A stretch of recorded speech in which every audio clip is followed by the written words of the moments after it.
Okay. Well, welcome everyone from CNH Tours, from Galapagos Travel for the meetup group, your bucket list nature travel. Welcome to a webinar that we're hosting on discovering Antarctica in a search for the emperor penguin. My name is Kathy, and I'm going to be your host today. And we also have Kristine Hoyt here, who will be also hosting the meeting and doing the lion's share of the work here on the webinar, talking all about the emperor penguins and our wonderful trip that we're offering next year, November 2026. So just a bit of the housekeeping here. This meeting is recorded. The meeting will be sent to all of you in a link. This meeting is about 35 minutes approximately, and then we'll have questions and answers afterwards. So please feel free to put your questions in the chat.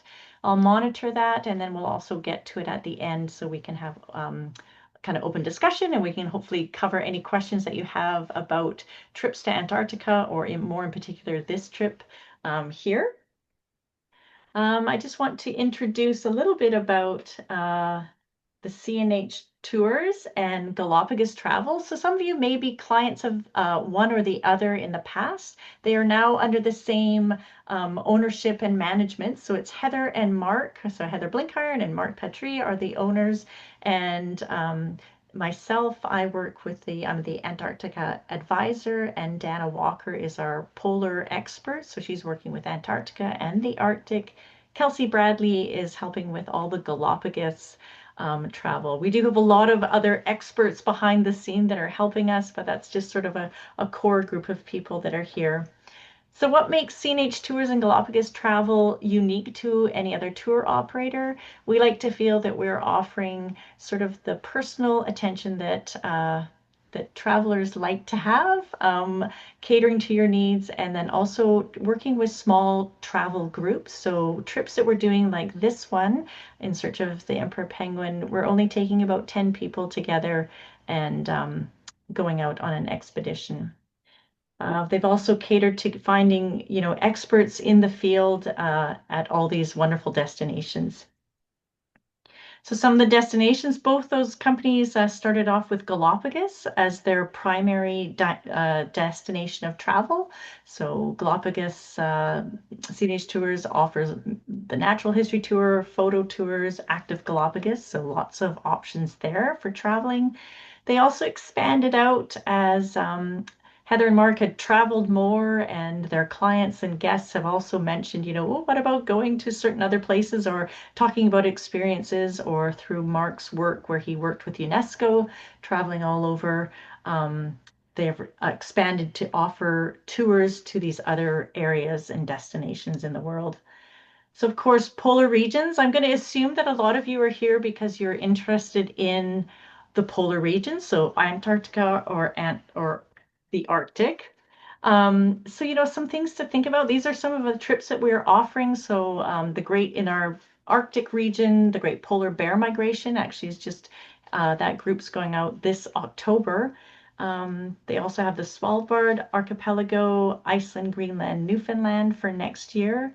For the Antarctica, we have the Antarctic Peninsula Circle that I'll be the tour leader for, and we're leaving in February. Then there's our search for the emperor penguin, which will be next fall, 2026. And then in 2027, we're offering the Grand Tour, we're calling it. So it's where we're hitting 3 different locations. It's about a 21-day expedition where we go to the Falkland Islands, South Georgia, and Antarctica.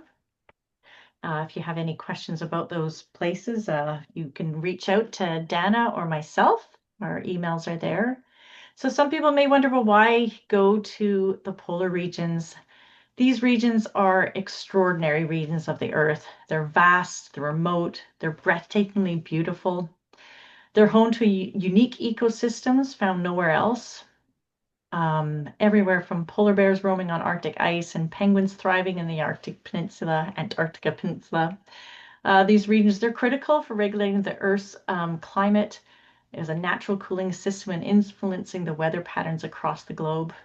Traveling to the poles is more than just an adventure.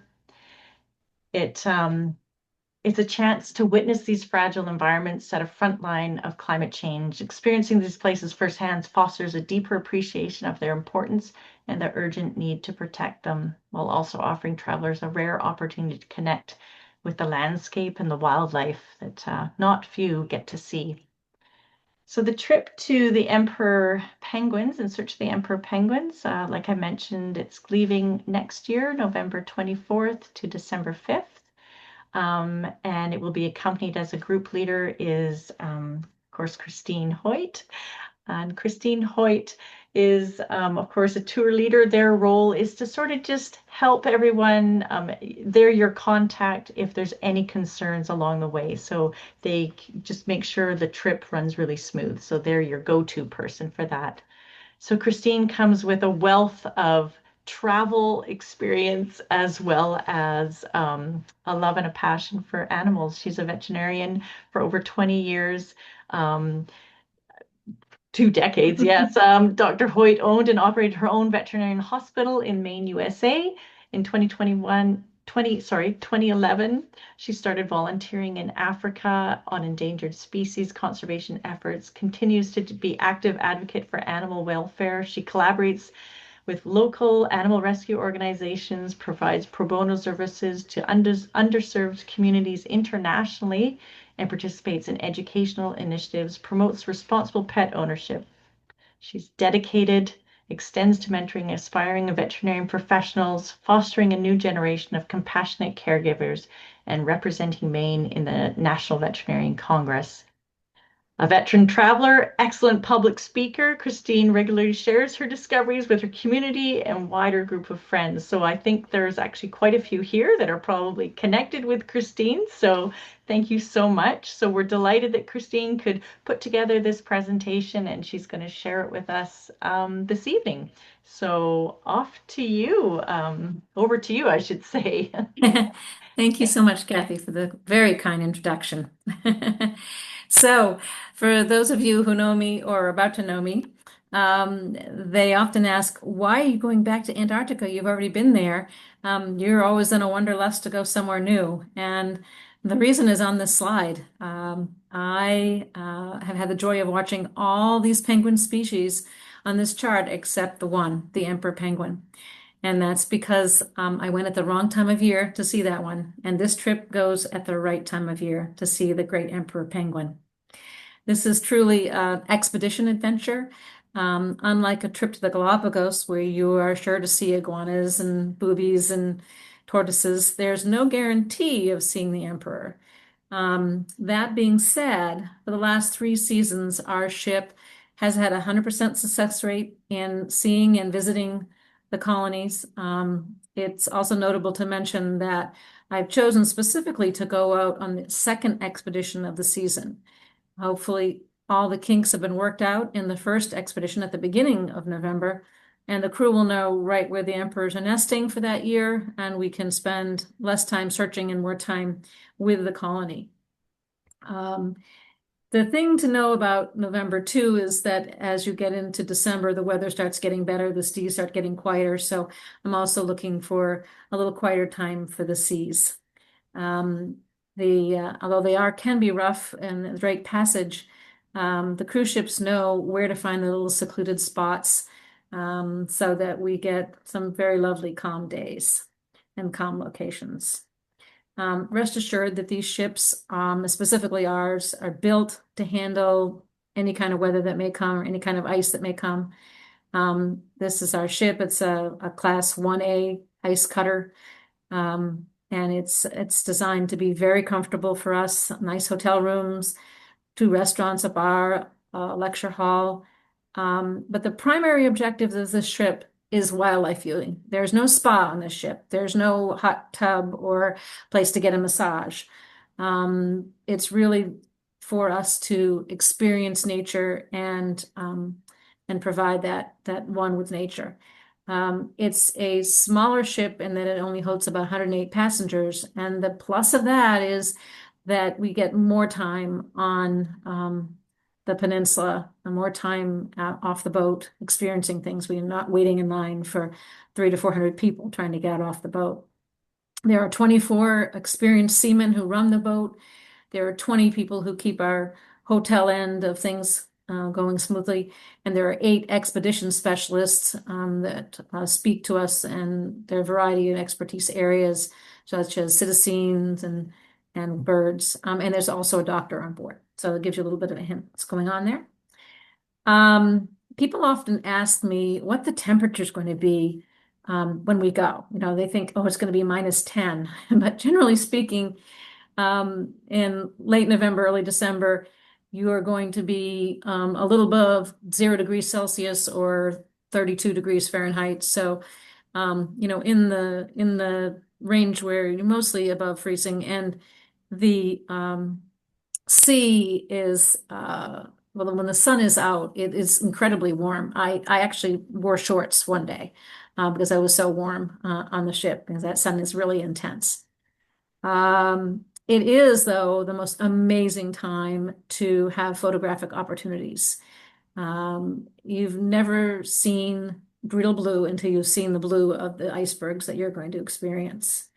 When clear days are present, the long sunsets are amazingly striking. Unlike most places in the globe, when you have a sunset, it's gone within minutes. And here, sunsets can last for hours. And that makes it just great for taking photographs. It is the best time to come to the Antarctic for photographing. Even if you're amateur, you're going to get amazing shots like this. And it also happens to be the best time for us to go snowshoeing. So if you're a snowshoer, there will be snowshoers on board, and you can get along that way if you'd like to. So although the emperors require a little bit of searching, you're going to have no problem seeing 3 other important penguin species, namely the Adelie, the Gentoo, and the chinstrap that are presented here. Oops, I lost somebody there. Sorry about that. Let's get back there. Sorry about that, everybody. Kristine, are you sharing your screen? There we go. Here we go. No, it just popped me out, so I Okay. popped back in. So at this time of year, these 3 species are going through their nest building rituals, and they're doing some of their mating behavior. What's really fun to watch is some of the stealing that goes on. They steal each other's nest material, and it can be pretty comical at times. If any of you have seen the David Attenborough series about that, it's great to watch. It's also this time of year that the fur seals are doing their mating behavior. And then you also get to see the most amazing southern elephant seals do their great dominance fights, slashing their necks against each other and their nose blowing. It's really fun to witness that. They're quite interesting to watch. Well, let's talk about how we start. For most of us coming from North America, we're going to be going through Buenos Aires on our way down. And I am more than happy to help any of you who are interested in spending a day or more there on the way, either to or from this event, giving you some guidance on some great things to see, places to stay, et cetera, et cetera. It's a beautiful city in and of its own right. It's a true destination. So it's kind of neat that you can consider this before or after. It's a really lovely city, and I'm happy to share my experiences. From Buenos Aires, we're going to take a plane down to Ushuaia, the city at the end of the world. You need to get from the international airport in Buenos Aires to the national or domestic airport. And it takes a couple of hours to do that transition. So that's another reason it's nice to kind of spend a night there and rest and make the last big leg of this a little calmer. So Ushuaia, as you can see, is way down at the very tip. And you can see the beautiful sights. It's not uncommon for flights to either be delayed or sometimes canceled and put off to the next day. So we have arranged for the first night to be at the hotel so that if you have any difficulty, you've got an extra day to get back over into Ushuaia so we can get onto the boat on time. If you do get there as planned, you'll have a lovely hotel room and an opportunity to experience some of the interesting parts of this fascinating town. While you're there, you can pretty much buy anything you may have forgotten, from waterproof jacket to mittens to packs. So if you're coming from a warmer climate, fear not. They have very reasonable prices. I was shocked that some of the things that I paid top dollar for, and I could have gotten there for half the price. Um, if you also want to get there even earlier, I can help you find some great local hiking. On my last trip, I went all the way up from here up to the glacier up there. Beautiful, beautiful hikes. Terra del Fuego, it starts there or ends there, depending on your view. So if you're interested in that, I'm happy to help you. And of course, there's fine dining. This restaurant happens to be a place that people actually fly to go to have dinner and fly back. And I plan to spend an evening there, and I'm happy to help anyone else get a reservation there so that you can experience this lovely experience. So, on the afternoon of your second day of this trip, you will board the ship, the Hoteliers, which, by the way, somebody asked me last time, is registered in the Netherlands, in Rotterdam. So, that's one that had something I had to look up. Some details about the ship. This is the welcome desk. It looks not unlike a regular hotel. And you can see the bar, lounge. Oh, there's two restaurants on board, and nice bright hallways leading to a very simple but very comfortable room. And you won't be spending hardly any time in here at all. It's just so much excitement going out on a deck that you basically are just going to be sleeping here and taking a shower and getting back out there. So when we do get on the ship, I recommend people don't unpack, just get right back up onto the deck and watch our passage out through the Beagle Channel. And the views are just spectacular. And of course, you get another beautiful sunset. And then we get to what everybody's probably heard about, the Drake Passage. Now, I had the experience, and when I did this Drake Passage from the tip of South America, Ushuaia, down to the peninsula, and it looked like the picture on the left. It literally was a bathtub. But I know what happens on the right can happen. And so I'm going to face this dragon right now and say that before you embark on this trip, I highly, highly recommend that you talk to your healthcare professional about how to prevent seasickness. It can be easily done. There's patches, there's medications. I think of myself as somebody with pretty strong sea legs, and I took everything that my doctor recommended, and I was very comfortable. And if you don't want to do it ahead of time, there is a doctor on board, but I will say that you are more likely to have a better response with the medication if you start it before anything gets rough. I felt like I didn't waste all that medication I prepared for because I had a lovely time, and everybody can be happy and comfortable that way. So take prophylactic medication and be happy. As we travel along those 2 days along the Drake Passage, you're going to be having opportunity to attend a number of very informative lectures by the 8 specialists that are on board, including marine mammals, the history of expeditions, seabirds, and of course, I'll be available to help you with any questions. If you see something, we'll be on a group chat and I can come running to where you are and see if I can help you identify what you found. This trip is an opportunity of a lifetime to experience something that very few people ever do.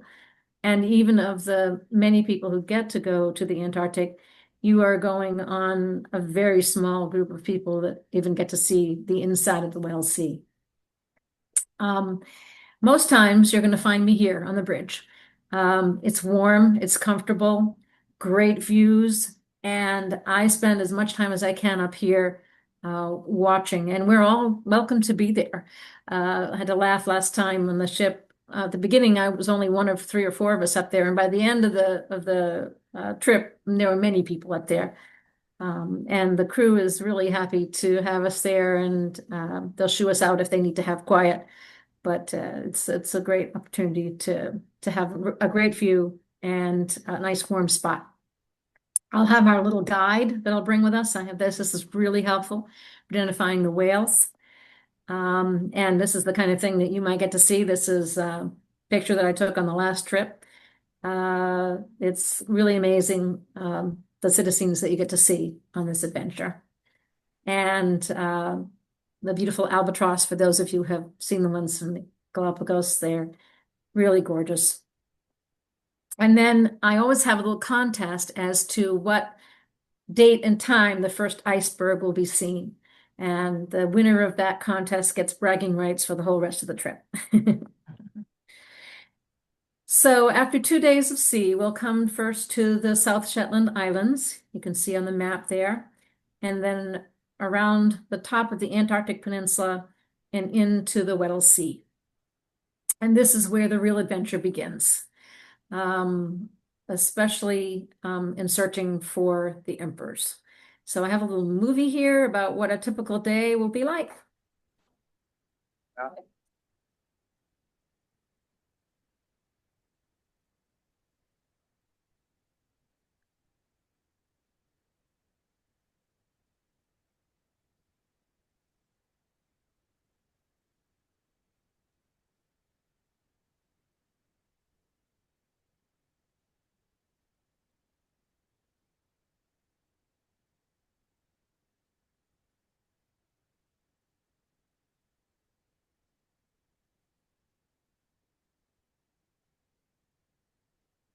So as you probably saw on there, helicopters are involved in this trip.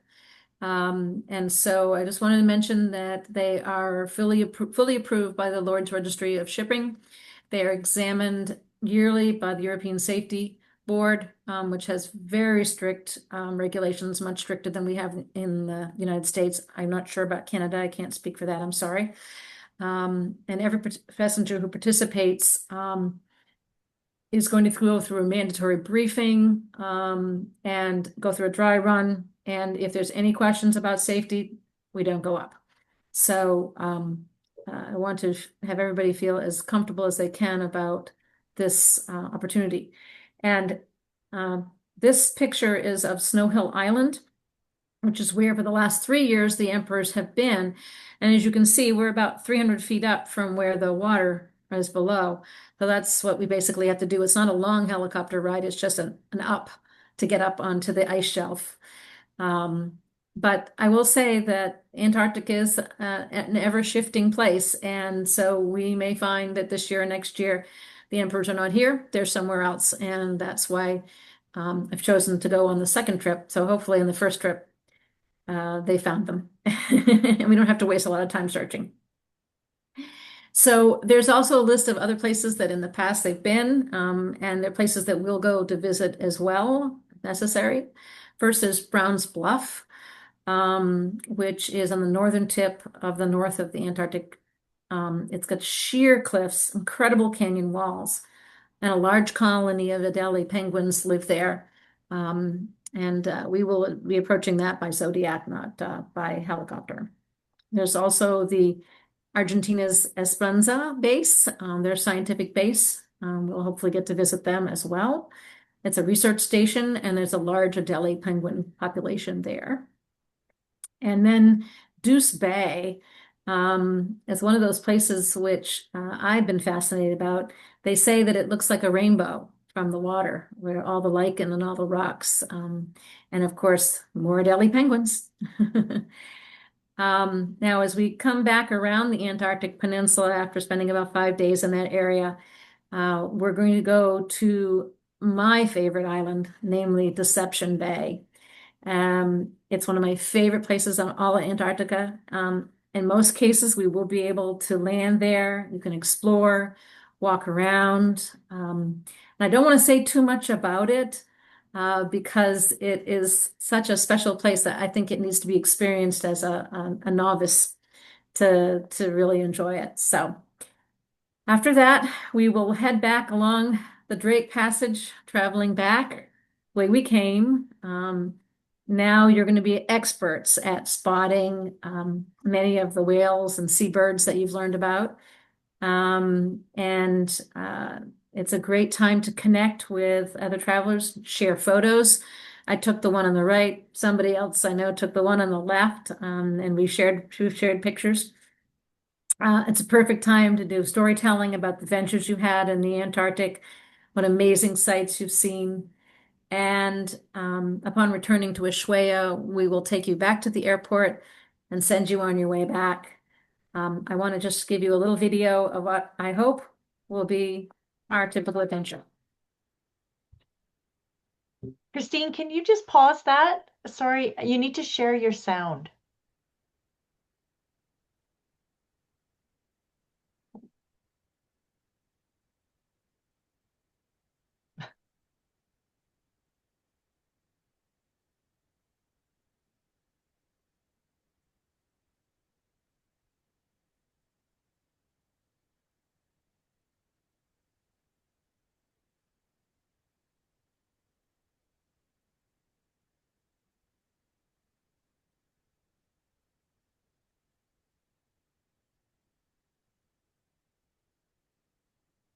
There we go. So I do want to make one note that the helicopters land about a 45-minute walk from the colony. So we do not disturb the colony, and you do need to be comfortable walking in an icy environment for about 45 minutes to get to see them. And poles are a really good idea. So I hope to see all of you on board the Artelius in 2026, and I'm happy to take any questions either Kathy or I will answer for you. Thank you so much for your attention. That's great, Kristine. Thank you so much. You're very welcome. Yeah, that was good. So we do have, yeah, so if anyone has any questions, please just pop them in the chat and then we can go through them kind of chronologically. Um, I'm trying to think if there's something else I wanted to just add to about this trip. And I think, Kristine, you did touch on it quite a bit about, sort of nature is going to be the dictator of what we're going to be able to do. So if we are in the Weddell Sea and we are completely fogged in, the helicopters can't fly, they're going to be doing zodiac trips. We'll be doing shore excursions and getting out. So you're not going to be just sitting on board.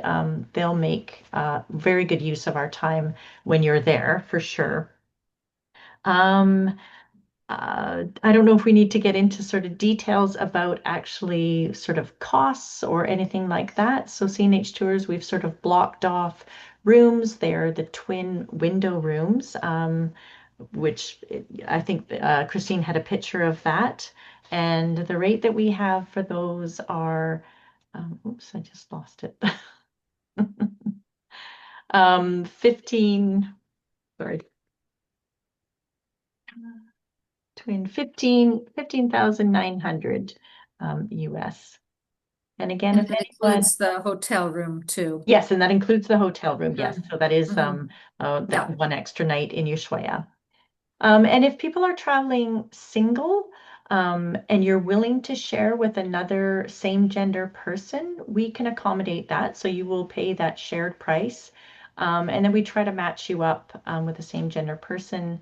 And if we can't within our tour group, then the ship will do the same thing. And then I believe if there's no other matches, then you end up having the room to yourself. But there's often lots of single travelers. However, if you want to be traveling solo, there is, so basically having a room to yourself, there is a bit of a supplement that you have to pay for that. Okay, so we have a couple questions. I'm just going to actually go to sharing my screen again.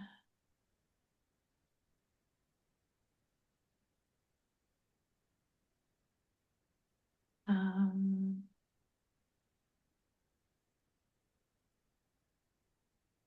okay, so we have a question from Dana. This is a trip where you have a chance to see the emperor penguins, but I think you're only going to Antarctica. If you're only going to Antarctica once, and the three trips that we offer, um, would you have scheduled, should one consider? In other words, what's the pros and cons of each? Okay, well, that's a good one. So how That's a we, good one. yeah, absolutely. Antarctica is a big, like a destination that is very far away for a lot of us. It's quite costly to go there. and the distances are quite far apart. So a lot of it will come down to things to think about are how much time you have um, to put towards a trip. So the grand tour that we're calling it that goes to the Falkland Islands, South Georgia, and the Antarctic Peninsula, it's about 21 days. 20 days or 21 days on the ship. So that's quite a long trip. And it does take from, like for Canada, for me to fly down, the fastest trip I can get is probably 25 hours of straight travel. So it's at least a couple days to get there. So a couple things to think about is how much time you have, where do you want to go, and what do you want to see? So that's where probably Kristine and myself, we come in and we can help you with sort of like letting you know sort of the locations in terms of wildlife that you would see, volcanic, the geology, the geography, um, the other opportunities or activities to do on ships. So for this one, this is really about taking the helicopters and flying to the sites that you can't get to with a Zodiac and hike to. So the activities for this expedition is the helicopters and then the Zodiac and shore hiking. So hiking just from the shore. Other expeditions offer different things, such as kayaking. Some of them even do a snorkeling, and some other hiking, etc. So depending how much activity you want in your expeditions. And then also, of course, wildlife. I think a lot of us are really interested in wildlife. So emperor penguins, this one really is um, about seeing the penguins, as well as many of the other animals and ocean life that you'll see as well, right? So yeah, pros and cons, I guess, for a bit, but Yeah. Yeah. definitely, uh, Yeah. yeah, Yeah. we can always talk Yeah, about. the thing about the Grand Tour is it is not offered in November. By middle of December, pretty much all of the emperor penguins are returned to the sea. All the babes have fledged, and so if you go where the other trips are offered in later December, January, February, March, you're not going to be seeing the emperors. As I said, that's why I'm returning to the specific time frame because I really wanted to see the emperors. And each species has their unique personality. For those of you that are going to sign up on this trip, I'm going to give a little personal talk about the different penguins. Speaking of penguins, um, who and all about their different behaviors. So you'll have a little like a head knowledge about the different species, and I think that will be helpful to you. But you're probably going to see hopefully 4 species of a penguin on this trip where you'll see the kings if you go on that grand one. We're likely to see the king penguins as well and the rock hoppers. Mhm. Does that hopefully answer your question? Uh, Okay. So another one, how many days is this trip? So this is 11 days, so 10 days on board the ship and then 1 day prior to the departure. So in 11 days, so November 24th to December 5th. And and another question here, are some of the lectures dedicated to our specific expedition?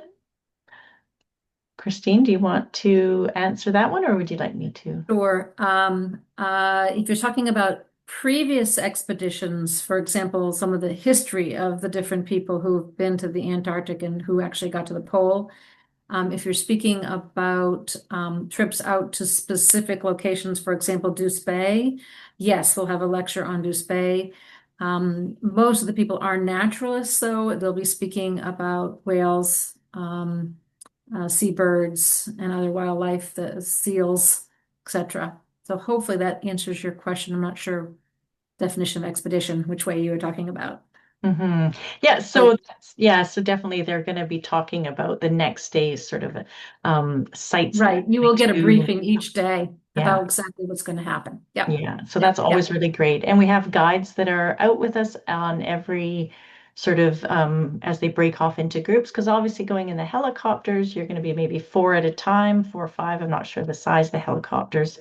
Um, so you'll I believe have there's some. 6 people per helicopter, so 12 go out at a time, and we have a roughly 100 people, so we'll get out there pretty quickly. Mhm.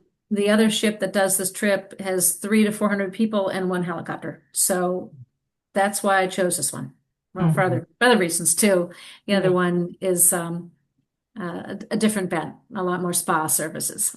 Right. That's right. Yeah. And that's kind of how I think, the CNH Tours likes to work. We like to work with Right, small right, ships, small groups, so we can really just sort of have a more intimate experience. exactly. Um, to clarify when on this. Okay. I think hopefully we've answered that for you, Isabella. Um, okay, so is there a chance this would get canceled? Meaning, do you have to have X people booked or the tour will be canceled? No. So those people that have already previously booked, you're good to go. I guess really it could come up to your decision if we don't get enough people. I feel very confident we'll be getting 10 people going, so I don't really think that's going to be a problem. However, just in general, with some of trips, if it is a low number, there's that option to get your deposit back, or you can stay on the ship. It just wouldn't be maybe a group tour, but I'm feeling very confident that this uh, will be going ahead, so I wouldn't worry too much about that. Well, I think that's it for the questions. Wow. Oh, one more. Um, Oh, how much is deposit required? Let me just check here. that's Kathy's department. Yeah, I know. Give us the money. Oh gosh, what is the deposit? I might just have to get back to you on that one.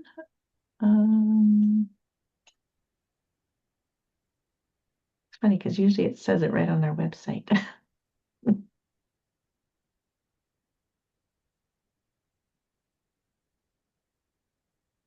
I also want to say that anyone's welcome to reach out to either Kathy or I if tomorrow morning you think of something that you're really pressing or you don't want to ask it in a common group. Happy to do Yes. that. But Yeah. once we get our core group together that's going, I'm going to be sending you little um, bit of information each week, helping you a little bit about where you can get the supplies you might want to get, what clothing might work for you, that kind of thing. So I think that we'll have some good advice for you. Yes, I guess Yeah, that so came up. deposit, yeah, so the Yeah, deposit is 3,196. thank you. Yeah. So yes, it won't be in terms of buying things. If you're coming from Hawaii, you'll probably have to have a bit of a larger wardrobe purchase than if you're coming from Canada. And if you're coming from Canada, there's a good chance that you'll probably have to get some cooler things to wear. Because I quite was gonna say, frankly, last time I was in the Antarctic, it was warmer there than it was in Maine, for sure. oh Yeah. wow. Yeah. Yeah. So, Yeah. yeah, I think you'll find that it won't be too challenging, but I'll still give some advice on how to pack in layers and what things to have on board. Yes, definitely. Yeah, definitely. We'll be sending out, a packing list and what Yep. clothing to wear Yep. and that And type. I'm going to be sending like specific websites where you can go and purchase things, that kind of thing. Yeah. Yeah, that's great. So we do have a question about, whoops, what is the chance of seeing an emperor penguin? Uh, well, the last 3 years, they managed to have 100% viewing for everyone who went. We'll see what happens this year. I'm sure everyone is very aware of global warming and the fact that these ice sheets are melting. And that's why I feel the urgency to go back now. I just read a very discouraging article that probably in 3 to 5 years, the penguins will no longer have the same environment to nest on. And whether they can make that transition from the ice sheets to land, I don't know. But I feel the urgency to try to see them in their intended environment now. So Uh, so far, so good. We'll see what happens this year. Mhm. So another question about companies providing jackets. So we are going with Oceanwide for this trip. So they provide the gum boots that you'll need. So good sort of thick rubber soled boots for getting in and out of the zodiacs and walking on the snow. But for this one, there is no jacket. So it's important that you bring probably your winter jacket, and best that it's so waterproof as well as sort of an insulating layer. So layers are going to be key for traveling in the colder areas. So yeah. Plus, when you're in Ushuaia, there's jackets everywhere. Almost every shop has expedition jackets that you can purchase. And there's even like a Goodwill store that you can buy used ones. A Mhm. lot of people will sell their jackets when they get off the boat.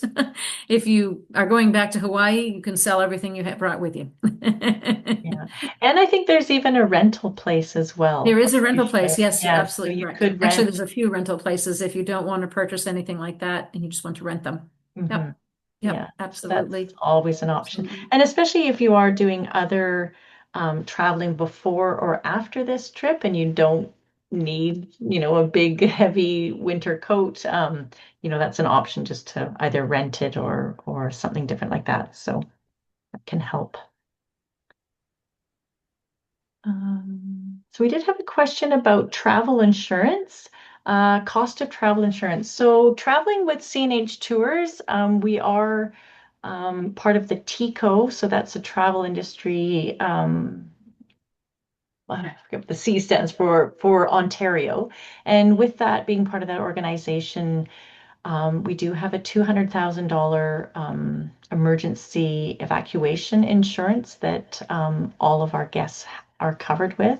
However, it is important, especially on these remote type of travel, to get additional insurance and also just to cover the cost of your travel. So this you don't know what can happen, so it's important to probably look into getting insurance.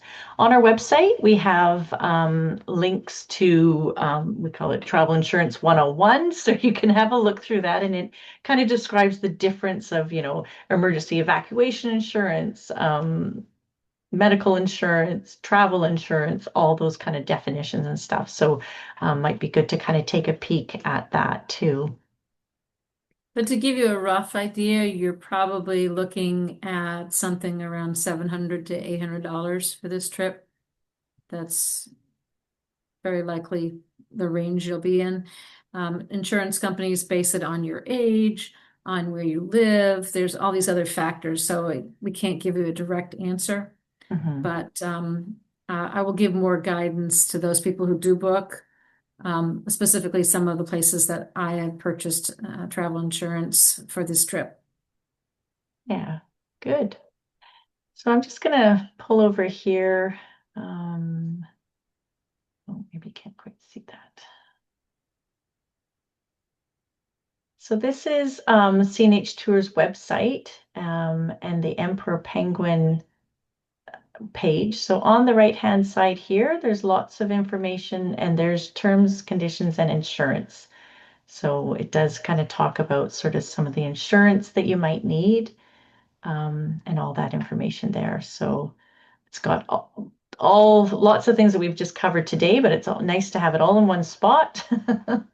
So if you need to go to our website, please feel free to do that. That's the past webinar, but we'll put up a new one later.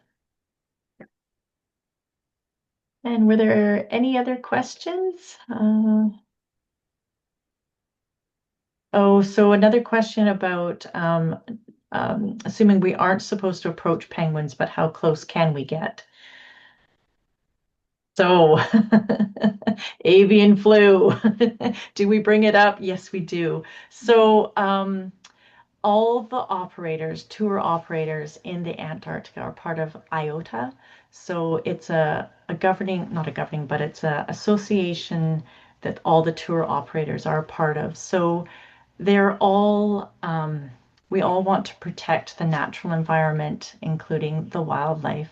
So there have been cases of avian flu detected in some of the colonies of different penguins and different birds.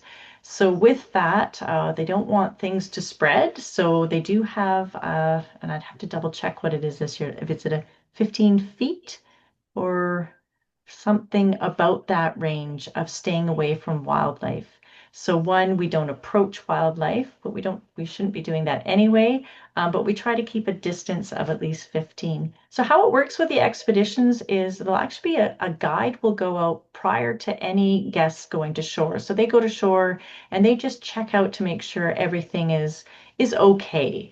Um, and what they'll be looking for particularly is if they see any sick animals. So if they see anything that's sick, then they will probably choose a different site to go to. Maybe it's just further down the beach kind of idea. But definitely in terms of decontamination. So one thing, before we do you pack up your stuff before you head out on the trip, we need to make sure that any boots you do bring, although that, and that's part of the reason they give you the boots, is that it's already been decontaminated. But from each site, when you get back on the boat, you're going to walk through sort of a mat and decontamination water, and then your boots get dried so they're not transporting any kind of contamination to the next site that we go to. So yeah, we don't approach the penguins. If they come to you, that's a different thing. But again, we do want to keep a distance. That would be my. And I personally found, I can't speak for the emperors because I haven't been there, that sometimes you really have to work at trying to keep that many feet away.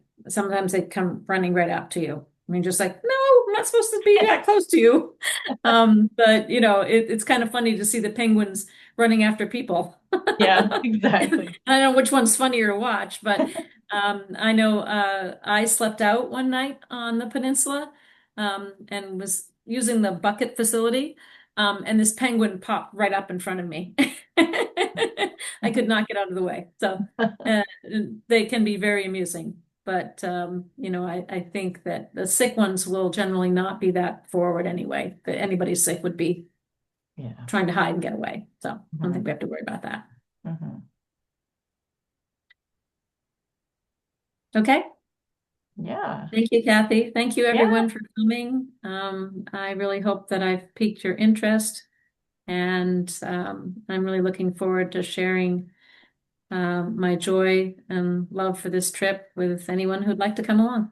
Well, thank you for being here. Yeah. Great. Yeah, thank you. And unfortunately, Kristine, your video didn't have sound, so Oh, hopefully this one has sound. oh, sorry about that. Oh, okay. Here we go. You missed the fun music.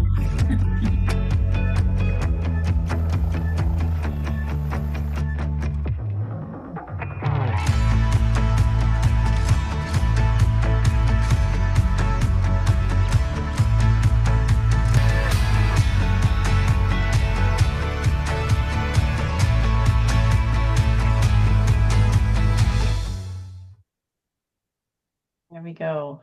So Okay, great. Thank that's you. what you can experience. So hopefully, yeah, get in touch with us. And if you have any questions or want to know more about the trip, we're happy to share it with you. So thank you so much for spending your day with us and hope to talk with you all soon. Thank you so much.